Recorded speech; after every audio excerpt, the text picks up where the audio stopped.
டியரோட 6 மணிக்கான கெஸிங் பார்க்கலாம்.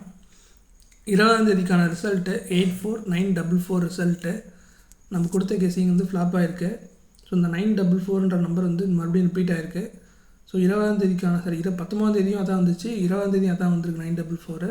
அது பாக்ஸில் வந்திருக்கு. எனக்கு என்னமோ இது ரிப்பீட் ஆகிருக்கு, இல்லை ஆகாதுன்னு நினச்சேன், அது ரிப்பீட் ஆகிட்டே வந்துட்டுருக்கு. ஸோ ஃப்ளாப்பும் ஆகிருக்கு நம்ம கெஸிங்கு. கிட்டத்தட்ட பார்த்தீங்கன்னா 20ஆம் தேதிக்கான கொடுத்த கெஸிங்கில் 6 மணி ஷோவும் ஃப்ளாப்பு, 8 மணி ஷோவும் ஃப்ளாப் ஆகிருக்கு. என்ன காரணம்னா இதுதான், வந்த நம்பரே திருப்பி வந்துட்டுருக்கு. ஸோ அதனால் கொஞ்சம் வெயிட் பண்ணி தான் நீங்கள் ப்ளே பண்ணுற மாதிரி வரும். ஸோ இன்றைக்கி கெஸிங் கொடுத்துருக்கிறத பாருங்கள். முடிஞ்ச அளவுக்கு ப்ளே பண்ணி தான் ஆகணும் அப்படின்னா லிமிட்டாக பண்ணுங்கள், இல்லைன்னா கொஞ்சம் ஸ்கிப் பண்ணிக்கோங்க. இன்றைக்கி ஒரு நாள் ப்ளே பண்ணாமல் எப்படி வருதுன்னு பார்த்துட்டு நம்ம நெக்ஸ்ட் டேலேருந்து ப்ளே பண்ணிக்கோங்க. நான் ரெகுலராக நான் வந்து கெஸிங் கொடுத்துட்டு தான் இருக்கேன். ஓகே, 21ஆம் தேதிக்கான கெஸிங்குள்ளே போயிடலாம். ஆல் போர்டில் நமக்கு 3 அதுக்கப்புறம் 7 கிடச்சிருக்கு. ஏ போர்டில் 7 அதுக்கப்புறம் 2 கிடச்சிருக்கு. பி போர்டில் 7 அதுக்கப்புறம் 3 கிடச்சிருக்கு. சி போர்டில் 3 அதுக்கப்புறம் 2 கிடச்சிருக்கு.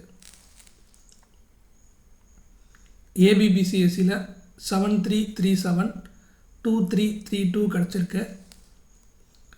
ஏபிசி போர்ட் பாக்ஸில் 327872 கிடச்சிருக்கு.